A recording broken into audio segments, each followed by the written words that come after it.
Police ভাইয়েরা সেই পুরনো রূপটাই আবার আমাদের দেখালেন। আমরা এই দেশটাকে এত রক্ত দিয়ে স্বাধীন করলাম, এত কিছু আমরা স্যাক্রিফাইস করলাম, তাহলে আমরা কি পেলাম? আমরা কি এমন স্বাধীনতা আদৌ চেয়েছিলাম? স্বৈরশাসনের আমলে যেরকম পুলিশ বাধাগ্রস্ত করেছে এবং ছাত্রদের উপর লাঠিচার্জ এবং যে রাবার বুলেট গুলি ছুড়েছে আমাদের প্রশাসন থেকে, সেরকম আমাদের বাধাগ্রস্ত করেছে।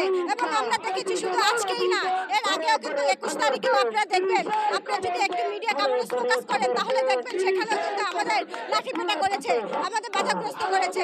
এবং আজকেও কিন্তু সঠিক সেই অবস্থায় আমাদেরকে বাধাগ্রস্ত করেছে এবং কোনো মতেই তারা আমাদেরকে এখানে আসতে দিচ্ছে না। এই সরকারের মধ্যে আসলে পার্থক্য কি রইল?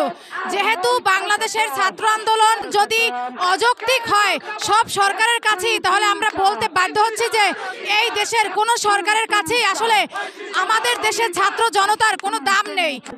আমরা তো এমন স্বাধীনতা চেয়েছিলাম যেখানে আমরা দল মত নির্বিশেষে সবাই মিলে আমরা একটা স্বাধীন মত প্রকাশ করতে পারবো, আমরা আমাদের দাবি আদায়ের জন্য আমরা সংগ্রাম করতে পারবো।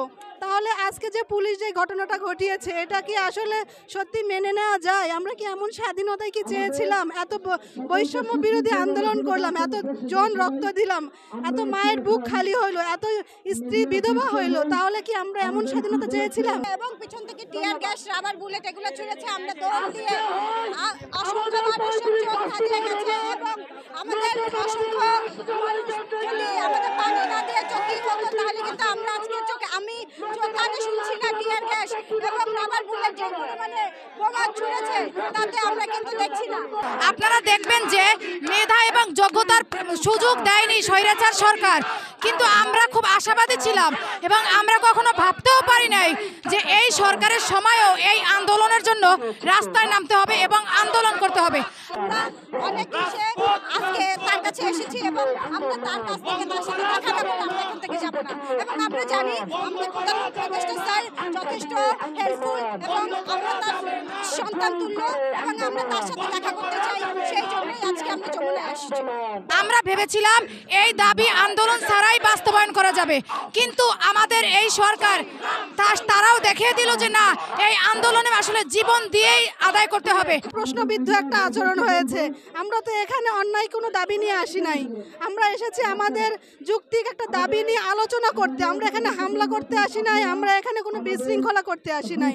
সেক্ষেত্রে আমাদের সাথে একটা আলোচনা করা যেত সুষ্ঠুভাবে। আমরা তো স্বাধীন দেশে বাস করি, আবার নতুন করে স্বাধীন একটা দেশ পেয়েছি। যৌক্তিক দাবি আদায় করে তারপর আমরা রাজপথ থেকে ফিরবো। আপনারা দেখেন আমাদের সামনে অসংখ্য ভাইয়েরা আহত অবস্থায় পড়ে আছে, আমাদের অনেকেরই টিয়ার সেল লেগেছে, আমরা অনেকেই কিন্তু অসুস্থ অবস্থায় আছি। কিন্তু কেন এই চিত্র আমাদের দেখতে হলো? কারণ শেখ হাসিনা সরকার স্বৈরাচার সরকার ছিল, এই সরকার তো স্বৈরাচার সরকার না।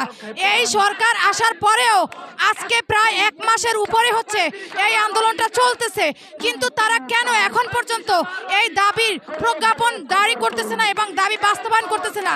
তার মানে আমরা কি এটা ধরে নিব যে স্বৈরাচার সরকার আমাদের জীবনের বিনিময়ে এটা দেয়নি এবং এই সরকারও আমাদের জীবনের বিনিময় দিবে না?